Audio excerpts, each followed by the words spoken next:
There's another video that I want to talk about, but the idea that led to that video, I don't want in that video. And so I'm making this video to tell you about the idea for the next video that I don't want in the next video. And so I'm making this video for that idea. Glad we got that all cleared up. As you can tell from the name of the video, this is about incentive.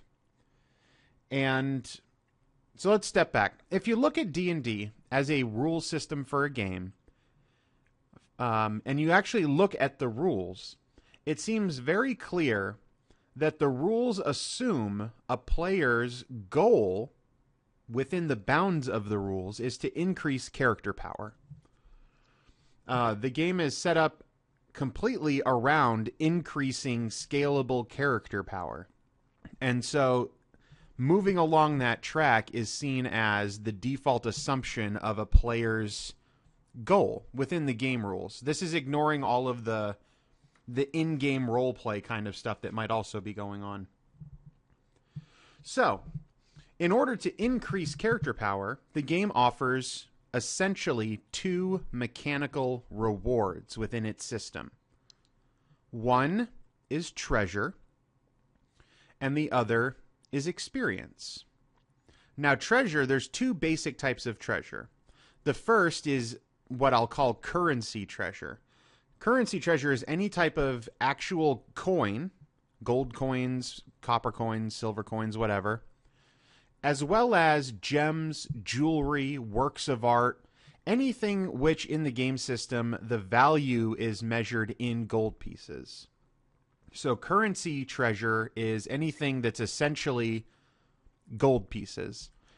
Because if you pull a gem out of the dungeon, unless you're using that gem for a magic spell component or whatnot, essentially you're going to convert it into money. Same thing with works of art, etc. The other form of treasure is magic treasure. So this is going to cover magic weapons and armor and staves and wands and rods and scrolls and potions and whatnot. All the arcane wondrous items that a character might encounter and accumulate over the course of their adventuring career. Now, in the early levels, currency tends to be the main treasure type. And it is used, depending on the edition of D&D you're playing, magic treasure doesn't tend to enter into the equation until slightly later levels. So you end up getting money, and your character is then able to convert money into better equipment. Because in just about, in fact, in every edition of D&D, one of the constraints on starting characters is a lack of funds to buy every piece of mundane equipment that they would like. So a fighter can start off with maybe something like scale mail, but they're not going to have the type of money to buy plate mail, which provides an objectively higher armor class, or lower armor class in the earliest editions of D&D. And so you can directly improve your character's statistics and thereby improve your character power by spending currency on better equipment. The mundane equipment quickly runs out of utility in D&D. So you can't just continually buy non-magical equipment that's better and better than what you already have unless you're doing it really slowly. And so currency starts to take on a different value to a character. The initial value is improving your equipment, your mundane equipment. And then, especially in older D&D, what you would use the money for is to hire hirelings and pay henchmen and specialists. So if you needed the services of an alchemist or a sage or whatnot, you could purchase that with currency. And then as you got into the higher levels, what were called the name levels, characters could establish their own bases of operation, such as a stronghold in the wilderness, or a wizard's tower, or a temple, or a thieves' guild. And creating these organizations / edifices required vast amounts of currency. And depending on the character class you were playing, you would have to pay the people who showed up to work for you. So if you were a fighter and you built a stronghold in the wilderness, you would have a collection of warriors who would show up to serve you, and they required money for better equipment, just like you did when you were a low-level adventurer. And they also required monthly pay because they were there, basically your employees. So you needed to accumulate vast hordes of currency in order to fund the construction of and maintenance of your base of operations. Now, magical treasure, obviously, in earlier levels you would get consumable magic, which was kind of... It didn't serve so much to direct... Well, I guess I was talking about a healing potion. Healing potions and other such things, they modify your character power in a sort of short-term way.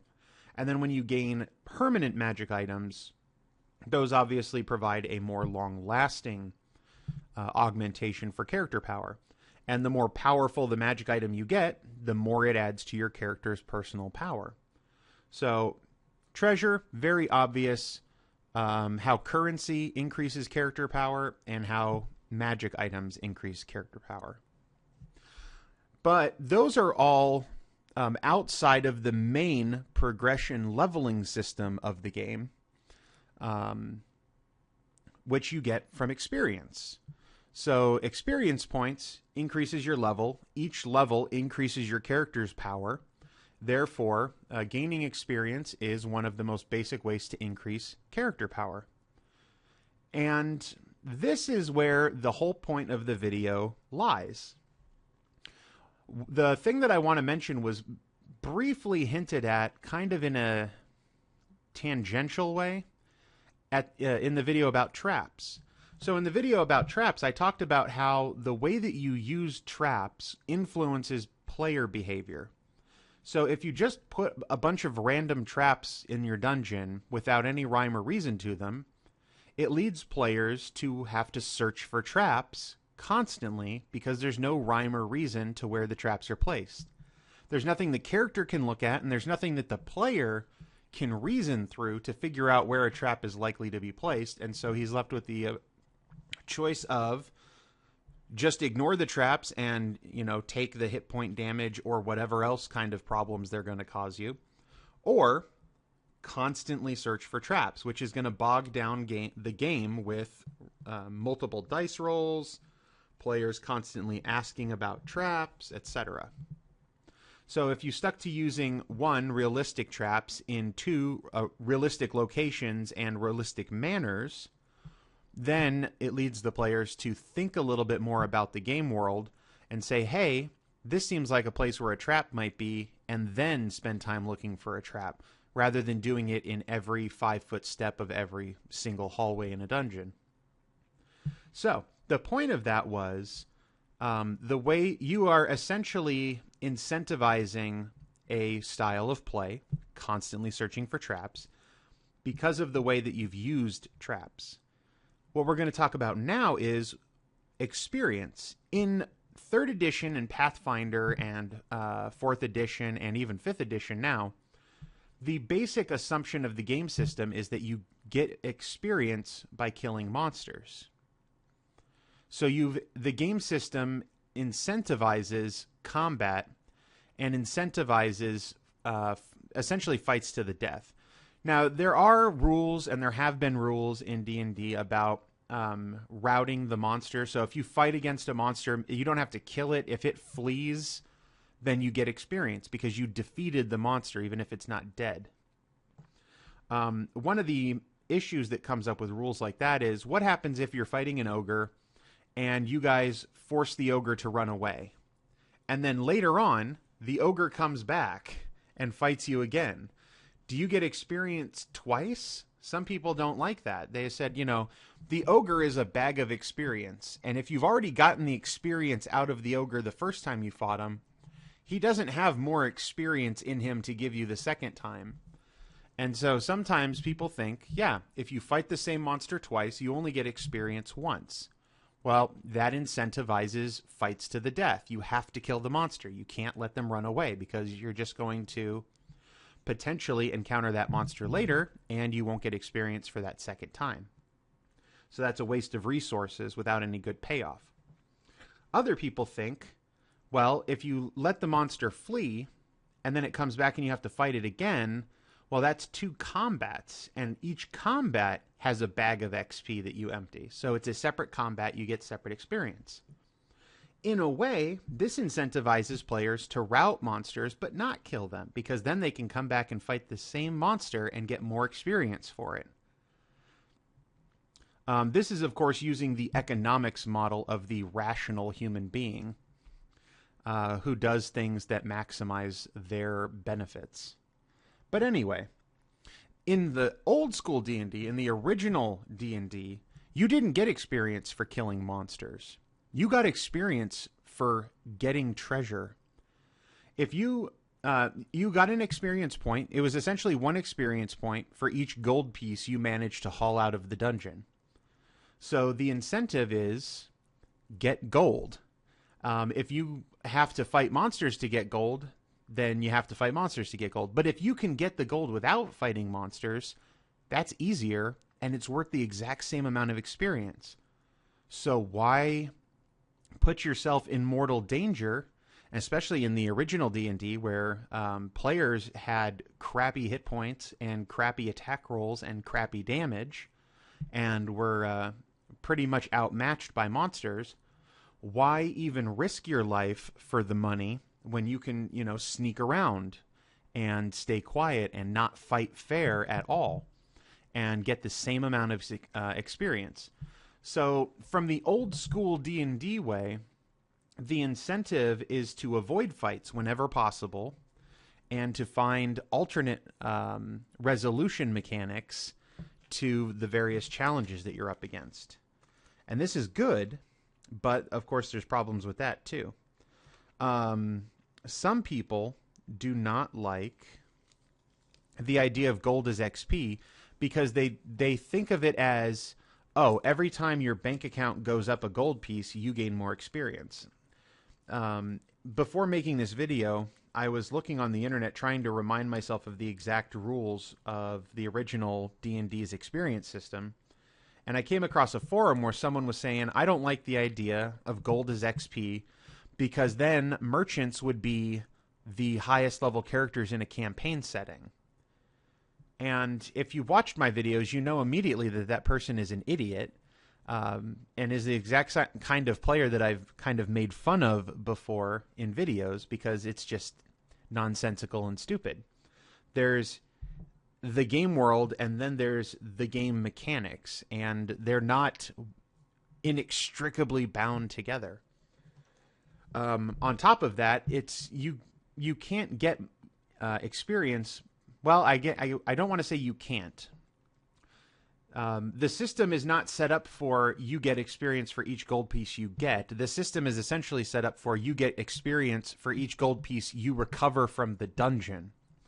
So investing your gold pieces in stocks and bonds does not make you level up because you're not going down into the dungeon and recovering treasure. You're investing money. There's a difference between recovering treasure from a dungeon and increasing your net worth. So, but anyway, there are some people who think it's a bit nonsensical that it's based on if you go into a dungeon and you fight a ton of monsters and you overcome a bunch of traps and you solve a bunch of puzzles, but you fail to find the gold, why do those characters not become more skilled? Why do those characters not increase their personal power by putting all of their abilities and skills to use just because they didn't find the gold? Now that's an argument that makes sense to me. So various editions of D&D have, in fact, added story-based rewards, encounter-based rewards, trap-based rewards. I remember, I think it was in 3rd edition where they... well, 4th edition for sure, but I think 3rd edition is where I remember seeing experience points for surviving a trap. If you disabled the trap, you got experience. If you got hit by the trap but survived, you got experience, etc. And that was experience, that was represented by overcoming that trap. Somewhat similar to the experience you get for defeating a monster. But anyway, the whole point of this was if you incentivize based on how you're awarding experience. This is the summary of the whole video, by which I mean this is the point I was trying to make but never really brought up. How you reward experience, the types of actions that result in characters gaining experience, is what you're incentivizing your players to do. Now, some players aren't going to grasp this right off the bat. You can tell your players, hey, you get experience for getting gold out of the dungeon. That doesn't mean that they're not going to fight all the monsters. Some people just really enjoy the fighting and combat part of D&D. You're not going to stop that.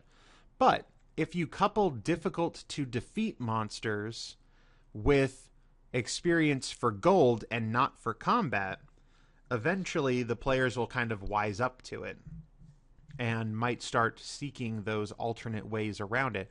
But it's a difficult balance because you're going to have, players dying because they're facing monsters that are too powerful for them. And they might grow frustrated with the game.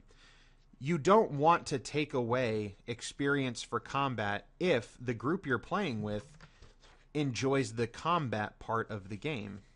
That would just make no sense because now you're essentially disincentivizing the part of the game that people find fun. And that's the worst thing you could possibly do, is make it so that the fun thing is the thing that isn't worth any experience. Anyway, the whole point of this will lead up into the next video, which is something that I was actually talking to my brother on the phone about today. For people who don't like the idea of gold pieces equating to experience points, there is one instance in D&D, in-game, in flavor, and in game mechanics, where gold as experience makes perfect sense. And I'll give you a clue. The damn game is named after them. So hopefully we'll talk about that on the next video. Until then, bye-bye.